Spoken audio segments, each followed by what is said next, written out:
guys, welcome to my YouTube channel. I hope you all are doing great and I'm also fine. चलो भाई देखो मैं क्या Books are uniquely portable magic. तो आज का जो हमारा ब्लॉग होने वाला है वो होने वाला है बुक्स का.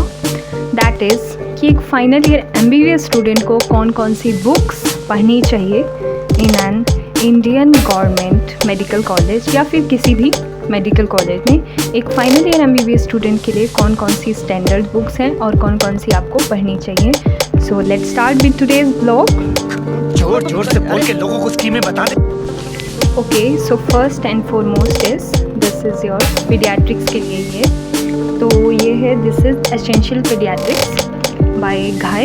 तो यही हमें यहाँ पे रिकमेंड की जाती है. टीचर्स भी ये रिकमेंड करते हैं और सीनियर भी. और ये काफ़ी अच्छी बुक है.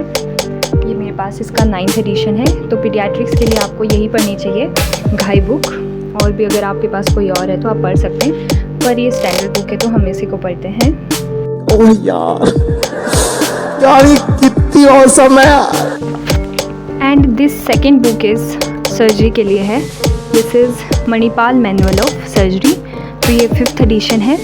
यही गाइस मणिपाल सर्जरी. तो इसकी लैंग्वेज काफ़ी इजी है to learn and to remember. तो ये आप देख सकते हो मणिपाल सर्जरी. एंड इसके अलावा अगर आपके पास SRV है, SRV मैनुअल ऑफ सर्जरी, तो ये भी फाइनल ईयर MBBS स्टूडेंट के लिए ही है. सर्जरी की ये भी मैनुअल बुक है. ये भी एक काफ़ी अच्छी और डायग्राम के साथ सब कुछ इस पर अच्छे से रिप्रेजेंट किया हुआ है. तो ये भी एक अच्छी बुक है. जो आप पढ़ना चाहें वो पढ़ सकते हैं. दोनों ही अच्छी किताबें हैं, SRV भी और मणिपाल भी. मगर क्यों. And the third most important subject is gynaecology. तो गायनिकोलॉजी के लिए DC दत्ता की बुक है. ये आप देख सकते हो. गाइस किताबें तो बहुत ज़्यादा है, पर ये समझ नहीं आ रहा है कितनी किताबें पढ़ी भी जाएंगी. अरे कहना क्या चाहते हो. गायनी के बाद आती है ओब्स की. तो ये भी हमारे DC दत्ता जो हैं राइटर, उन्हीं की बुक है. DC Dutta text book of obs. तो ये भी पढ़नी पड़ती है. तो ये किताब तो मुझसे उठाई भी नहीं जा रही है. तो ये आप देख लो, डेविडसन है इस किताब का नाम. और ये है मेडिसिन की book, one of the most important subject of the final year MBBS. तो ये देख सकते हो यार आप. मुझे तो इसका वेट काफ़ी ज़्यादा लग रहा है क्योंकि देखो मुझसे तो उठाई नहीं जा रही है. तो ये मेडिसिन की बुक है. और इसके अलावा हैरिसन की बुक भी पढ़ सकते हैं, बट ये काफ़ी ज़्यादा रिकमेंडेबल बुक है और सभी इसको पढ़ते हैं. तो ये काफ़ी अच्छी बुक है. इसकी लैंग्वेज भी काफ़ी ईजी है. तो फाइनल ईयर MBBS स्टूडेंट को डेविडसन लेनी चाहिए, या फिर अगर आप हैरिसन पढ़ सकते हो, if you have capability to do that. अगर आप रिमेंबर कर सकते हो, बाद में आपको याद भी चीज़ें करनी होती हैं because it is a kind of ocean. तो आप पढ़ सकते हो, बट मेरे लिए डेविडसन इनफ है. यही नहीं, अभी और सुनिए.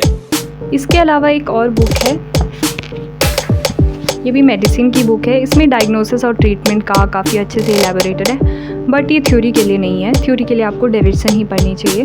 बट ये है कि आप एक अच्छे क्लिनिशियन बनना चाहते हो and if you have time, तो उसके लिए ये है आपका डायग्नोसिस और ट्रीटमेंट. और करंट गाइडलाइंस वगैरह इस बुक में सारा दिया हुआ है. गाइस तो मैंने अभी तक जितनी भी आपको बुक्स बताई है सब थी थ्योरी की.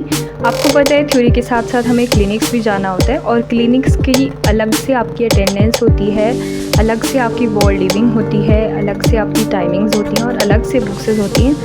तो ये रहा फर्स्ट एंड फॉरमोस्ट मेडिसिन के लिए मैक्लॉइड. और इसके अलावा अगर आपके पास हचिसन है तो ये भी काफ़ी अच्छी बुक है.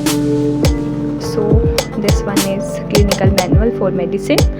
तो ये दोनों काफ़ी अच्छी बुक्स हैं. इसके अलावा इंडियन ऑथर भी है लाइक बलूर एंड कुंडू, वो भी आप ले सकते हो. एंड जिस बुक में आप कंफर्टेबल हो, तो मैक्लॉइड काफ़ी एक अच्छी बुक है. और अगर हम इंडियन ऑथर की बात करें तो कुंडू भी काफ़ी अच्छी है. मतलब एक इजी लैंग्वेज है, आप इजीली उसको लर्न कर सकते हैं, इजीली ग्रैब किया जा सकता है.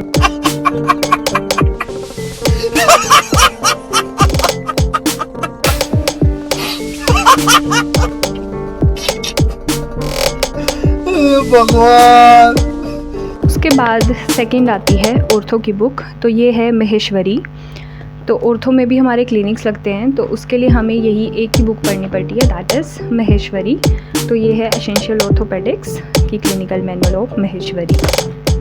उसके बाद हमारे डर्मेटोलॉजी स्किन डिपार्टमेंट जो होता है उसमें भी हमारे क्लिनिक्स लगते हैं। तो उसके लिए आपको ये वाली बुक पढ़नी होती है, Neena Khanna, that is dermatology and sexually transmitted disease की ये जो क्लिनिकल मैनुअल है नीना खन्ना। तो ये आपका डर्मेटोलॉजी वाले सब्जेक्ट के लिए है। 20 रुपए दोगे तो एक राज की बात बताऊंगा। हाँ। And one of the most important subject that is paediatrics. तो पीडियाट्रिक्स तो पीयूष गुप्ता ही पढ़ते हैं सारे, और ये हम सेकेंड ईयर से ही हम इन बुक्स को ले लेते हैं क्योंकि हमारे क्लिनिक सेकेंड ईयर से स्टार्ट हो जाते हैं तो हमें इनकी ज़रूरत होती है।